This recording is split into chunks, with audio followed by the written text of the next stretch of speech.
नमस्कार सर्वांना, श्री स्वामी समर्थ। आजच्या व्हिडिओमध्ये आपण पितृदोषावर काही प्रभावी उपाय बघणार आहोत। अतिशय साधे सोपे उपाय आहेत, पण तितकेच ते प्रभावी आहेत। खूप सुंदर माहिती आहे। बघा, पितृदोष हा सगळ्यांनाच असतो, फक्त तो काही जणांना कमी प्रमाणात असतो तर काही जणांना तो जास्त प्रमाणात असतो, म्हणजे प्रखर असतो। पितृदोष आपल्याला असेल तर आपल्याला जीवनामध्ये अनेक अडचणींचा, संकटांचा सामना करावा लागतो। आपण जेव्हा म्हणतो ना की माझी सेवा, मी इतकी सेवा करून मला त्या सेवेचं फळ का मिळत नाही, लक्षात घ्या, आपल्यामध्ये आणि देवामध्ये पितर उभे असतात। म्हणून आपण जोपर्यंत पितरांची सेवा करत नाही, त्यांना संतुष्ट करत नाही, त्यांचा आशीर्वाद आपल्याला जोपर्यंत मिळत नाही, तोपर्यंत आपण कितीही सेवा केली तरी पण त्या सेवेचं आपल्याला फळ मिळत नाही। त्यासाठी आपल्याला पितरांची सेवा करणं असतं।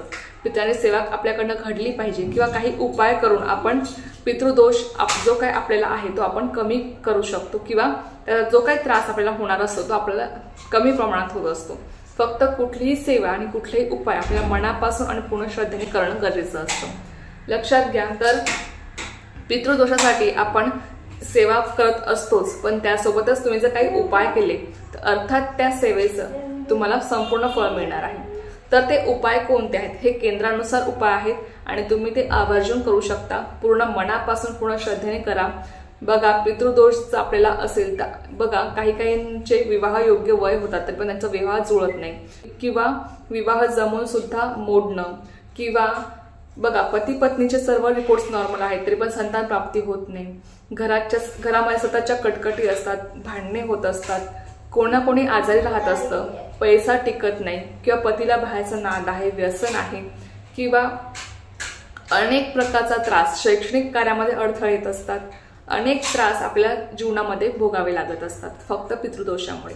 म्हणून हा पितृदोष कमी करण्यासाठी तुम्ही काही उपाय करू शकता।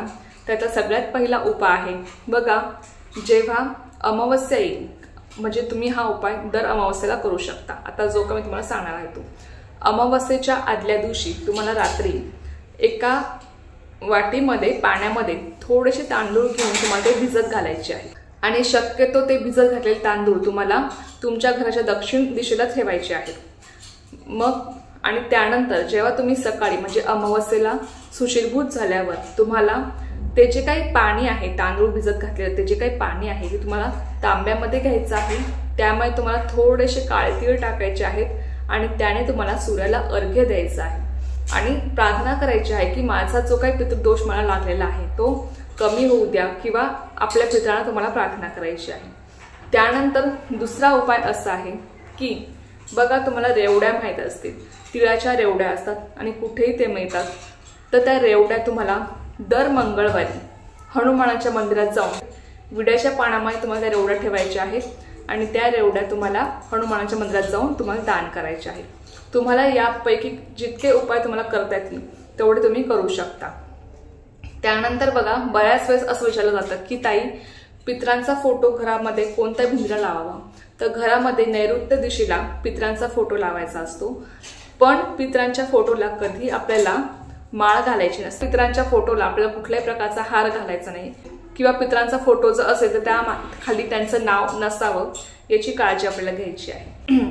त्यापुढचा उपाय असा आहे की पारिजातकाचे पानं असतात, त्या पानामध्ये तुम्हाला मिठाई घालून ती तुम्हाला गाईला खाऊ घालायची आहे।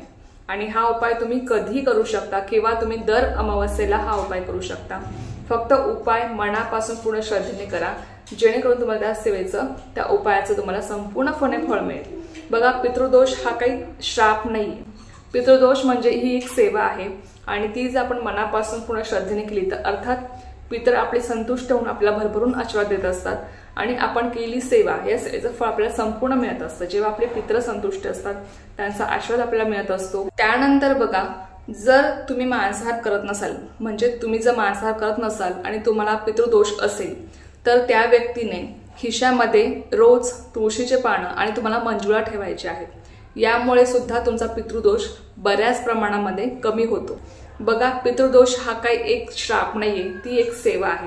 ती जर आपण मनापासून पूर्ण श्रद्धेने केली तर अर्थात आपले पितर संतुष्ट होतात, ते आपल्याला भरभरून आशीर्वाद देतात, आणि आपण जी काही सेवा करतो, छोटी असो मोठी असो, त्या सेवेचं आपल्याला संपूर्ण फळ मिळत असतं जेव्हा आपले पितर संतुष्ट असतात, आणि आपल्या इच्छा, आकांक्षा त्या सुद्धा पूर्ण होत असतात। म्हणून पितरांची सेवा करणं हे सुद्धा खूप महत्त्वाचं आहे।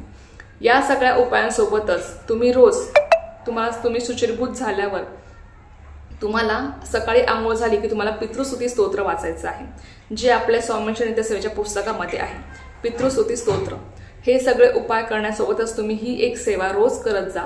देवपूजा होण्याच्या अगोदर तुम्हाला पितृस्तुती स्तोत्र वाचायचं असं लक्षात घ्या. आपल्या घराच्या दक्षिण भिंतीकडे तुम्हाला तोंड करून बसायचं आहे.